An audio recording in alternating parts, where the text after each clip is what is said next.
Hey everybody, welcome back to the Plays and Fades YouTube channel. I'm your host, Gordo Gambles, and welcome back to another Best Bets video, this time for UFC Vegas 81, and we are giving you guys, like we always do, our best bets. As always, going to go over our favorite parlay bet, prop bet, and a moneyline bet. And undeterred from last week, we're going to come back and we're going to try to sweep these bets as always. Of course, as I always say, there are more bets for me. You can check them out on Twitter at GamblesGordo. Check me out right there. And of course, I have to say, this video is brought to you by Coolbet. Check out all their odds and an amazing website they have here. All the visuals you see will be from them as well. Check them out in the link down below. Without further ado, let's do this. Let's start off with the parlay. And last week, we didn't do too well with that WMMA variance. I mean, I thought Murata won that fight. Not going to get into it, but let's not touch sides this week. Let's just touch unders. And there's 3 fights that I think end at a very, very high clip. Let's break them down right here. First of which being Terrence McKinney versus Brendan Maggott. Terrence McKinney is a guy who's never been to a decision. Every single one of his wins by finish, and every single one of his losses by finish as well. This guy's an absolute killer, right? 8 submissions. He's very well versed in both areas. He got that, 7-second knockout over Matt Favola. His power is there, his grappling there. He has all the tools, and I think he's a really good fighter, but his durability, his cardio, and sometimes his heart is definitely not there at all. And he has been exploited that in fights. That's kind of why we're going towards that under here instead of towards his money line, because he is a pure finisher. He's speaking to someone back here on short notice. New England cartel guy, got to give him all his props there, and he could be very, very tough. But there's a huge skill advantage here, especially on the mat. I think Terrence McKinney can go out there, take him down, control him, find a submission one way or the other. He is very dangerous. He does have a lot of talent to do so. The problem is, if he can't get that first round finish, he fades on the stretch, and that's where Maggott can have his best chance. I do think Brendan's going to have the cardio advantage here, so it's either McKinney early, Brendan late if McKinney does tire out there. So give me the under. I do this one finishes at a high clip, especially considering the big skill gap between McKinney. When he takes a step down, he typically ends to put a highlight reel out there, and I think he's able to do one of that again here. That's leg 1. Round 2 is a very similar fighter, and that's Daniel Lacerda, right? Same type of guy. He's 0-4 inside the UFC, so not as talented as McKinney as I think, but extremely top heavy, right? First round finish upside, very good grappling, wrestling, striking, very, very dynamic, but no cardio, no durability, and he kind of falls off a cliff after round 1. He himself never seen the judges' scorecards. All 17 of his fights ending inside the distance, and I don't think this is any different. We saw Chira's fight before. It ended by no contest, but it was pretty much a first round finish. I expect that to happen again. Lacerda doesn't have the cardio to go out there and fight 15 minutes. He is very explosive, high, very dynamic, and yes, he can go out there and get a first round finish over Chires. I just don't think it's too likely. Most often than not, Chira is going to walk forward. He himself is a finisher at heart as well. Ton of power, good durability in his right, and I do think he goes out there, walks down Lacerda as he's tired, and finishes a tired Lacerda in round 1 or 2. Whether it be on the ground, whether it be on the feet, I do think a finish materializes. The under is a good play in that one as well. And finally, give me the under in the main event. I mean, you have 2 guys here, Sadiq Yusuff, Edson Barboza, fun main event, 25 minutes to work. I don't think they need all 25. Edson Barboza, man, super dynamic.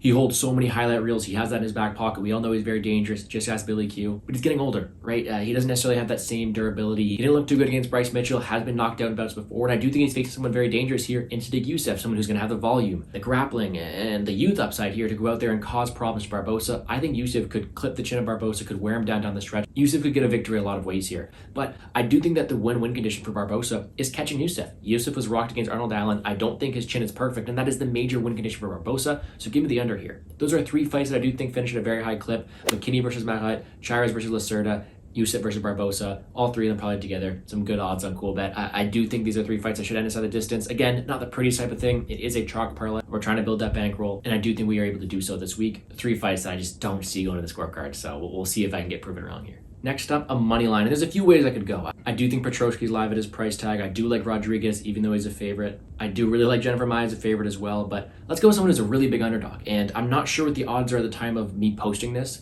but when I'm filming this right now, Haley Alatang is plus 300 underdog, and if he's anywhere above plus 200, I think he deserves a shot here. Let's talk a bit about him.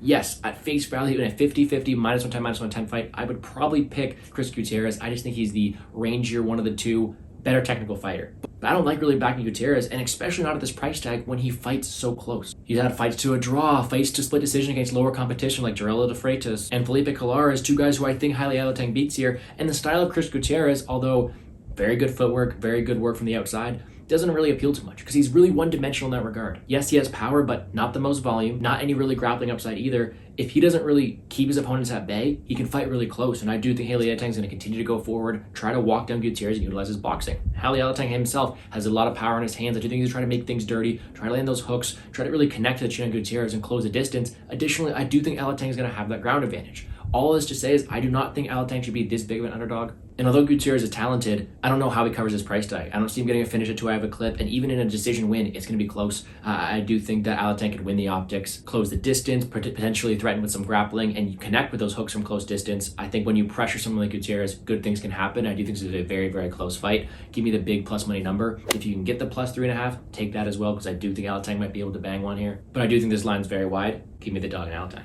And then prop-wise, I don't like to give you guys these big long shot props, so let's do that. Quickly before we do so though, a regular prop, not bad of odds, honestly. Let's give you the under in the Alexeeva versus Dixon fight. Sloppy fight. And really what it is, we have two girls who I don't think are that good, a lot of holes in their defensive game, but who just want to go out there and kill each other. And I do think, especially from the Alexeeva side, someone who has just swinging hooks, a ton of power, a pretty good ground game as well, but puts a lot into her strikes. And she herself can be countered, can be tired down the stretch. And Dixon is someone who has shown a decent ability to finish as well. I do think the finish happens more often than the line entails. And I do think whether it's Alexeeva going out there and pulling off another knee bar like she did the first one, or going out there, finding a submission, catching the chin of Dixon, who can be hit as well, or her tiring down the stretch and having Dixon take over with some grappling, with some ground and pound, I do think a finish materializes. I am playing that one straight. But as for my prop this week, give me Andre Petroski by decision. And I know a lot of things to say about this, trusting a guy on short notice, questionable cardio. I know it's not too appealing, but when we look at this matchup here, we have someone who he is going to have a clear grappling advantage in. And not only is Pereira someone who